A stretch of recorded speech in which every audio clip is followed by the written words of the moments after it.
भगवान ने अपने सुदर्शन चक्र निकाले और सुदर्शन चक्र के द्वारा उस ग्राह का वध कर दिया। जैसे ही उस ग्राह की मृत्यु हुई तो उससे एक सुंदर से गंधर्व की उत्पत्ति हुई, एक गंधर्व पुरुष की उत्पत्ति हुई, जो भगवान के चरणों को प्रणाम करके सीधे चले गए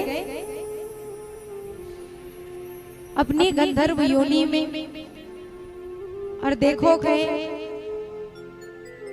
यही बात राजा परीक्षित पूछने लगे, भला उस ग्राह के मरने के बाद वो कौन गंधर्व बचा, कौन उसके अंदर से निकली। जैसे व्यक्ति की मृत्यु हो जाती है तो उसके मरणाश्रम के बाद आत्मा बाहर निकल जाती है, निकलती है कि नहीं, तो वही आत्मा स्वरूप गंधर्व निकला और निकल करके वो सीधे गंधर्व की योनि में चला गया। ये जो ग्राह की योनि में आया था पहले एक गंधर्व था। कैसा गंधर्व?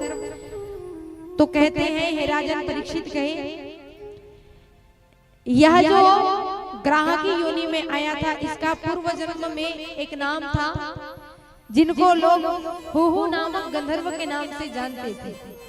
इसने एक बार क्या किया कि सरोवर में एक बार देवल ऋषि स्नान करने के लिए आए थे। ध्यान पूर्वक सुनिए, गलती का परिणाम कैसे भोगना पड़ता है।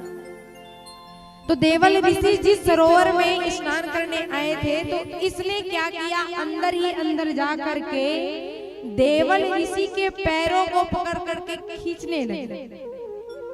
अंदर जाके तोड़ते हैं ना, तो अंदर जा करके देवल ऋषि के पैर को जब इन्होंने खींचना प्रारंभ किया तो देवल ऋषि ने देखा, मूर्ख कहीं का कहीं, मैं यहाँ पर स्नान करके भगवान सूर्य नारायण को अर्घ दे रहा हूँ और तू उसमें मुझे विघ्न बाधा डाल रहा है, एक ग्राह की तरह अपनी प्रवृत्ति को ला रहा है। जा कहे, मैं देवल आपको श्राप देता हूँ कि आने वाला तुम्हारी योनि जो है वो तुझे ग्राह की योनि में पड़े, तुम एक मगर की योनि में चले जाओ। तो उस ग्राह ने देवल ऋषि से अनंत बार प्रार्थना की कि हे नाथ, मुझसे जो गलती बनी है उसके लिए आप मुझे क्षमा करो, आप मुझे उतनी बड़ी सजा मत दो। कहे देवल ऋषि ने तब कहा था कि देखो कहे, मैंने अपने मुख से जो श्राप निकाल दिया वो वापस तो मैं नहीं ले सकता, लेकिन जब तुम ग्राह की उस योनि में जाओगे तो एक समय आएगा, उस समय में तुम एक सरोवर में बैठे बैठे किसी गज का इंतजार करना। गज आएगा, तुम चुपचाप जाकर के उस गज के पैर को पकड़ लेना और गज के उस पैर को पकड़ने से स्वयं भगवान हरि आकर के तुम्हारा उद्धार करेंगे। सो ही भगवान हरि के अवतार लेकर के आए और उस ग्राह रूपी गंधर्व का उन्होंने मुक्ति रास्ता, मुक्ति का एक मार्ग प्रदान किया। बोलिए श्री वृंदावन बिहारी लाल की जय। गज का तो उद्धार हो गया, लेकिन ग्राह का तो उद्धार हो गया, लेकिन गज रूपी जो हाथी था उसका क्या हुआ?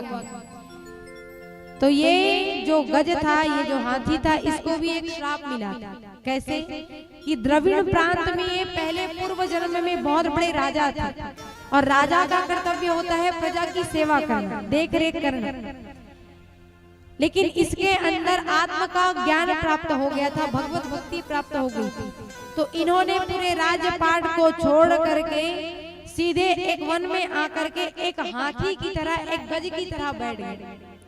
और उसी समय जब ये तप में बैठे थे तो उनके समक्ष अगस्त मुनि का गुजरना हुआ। जैसे जब वो राजा तपस्या में बैठे थे तो देखो, कोई भी राजा हो, कोई भी तपस्वी हो, जब उनसे बड़े कोई तपस्वी आपके सामने से गुजरे तो उनको कम से कम नमस्कार करना चाहिए। इन्होंने वो कुछ नहीं किया तो अगस्त जी ने उनको श्राप दे दिया कि जा कहीं मानव का तन लेने के बाद, सुंदर से राजा का पद प्राप्त करने के बाद एक गज की तरह आकर के चुपचाप यहाँ बैठ गए पूरे राजघाट को छोड़ करके। ना तो हमें नमस्कार किया, ना तो हमें प्रणाम किया, ना तो कुछ हमसे बात की। तो जा कहे, हम तुम्हें श्राप देते हैं, आने वाला जो तुम्हारा जन्म है वो तुम्हें हाथी की योनि में जाना पड़ेगा। जब ये श्राप उस राजा ने सुना तो दंडवत अगस्त मुनि के सामने प्रणाम करने लगे। हे राजन कहे, मैं भी चाहता हूँ कि मेरा भी उद्धार हो, इसीलिए मैं आकर के यहाँ तपस्या में बैठा था, लेकिन आपने मुझे श्राप तो दे दिया, ये आप वापस नहीं ले सकते। लेकिन आप मुझे कोई ऐसा साधक बताओ, ऐसा कोई मार्ग बताओ जिससे कि मैं उस गज की योनि से पार हो सकूं, क्योंकि मैंने अभी जो तपस्या की है उसका मुझे कुछ ना कुछ भगवान की भक्ति प्राप्त हुई, तो आप मुझ पर अपनी दया बरसाओ।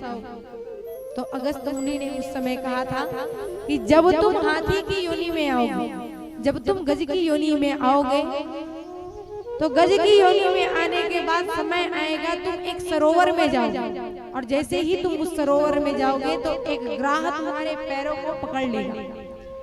अंतिम समय में जब कोई याद नहीं आएगा, तुम्हें भगवान की ही आराधना ही याद आएगी, और स्वयं भगवान नारायण हरि का अवतार लेकर के तुम्हारी रक्षा करेंगे।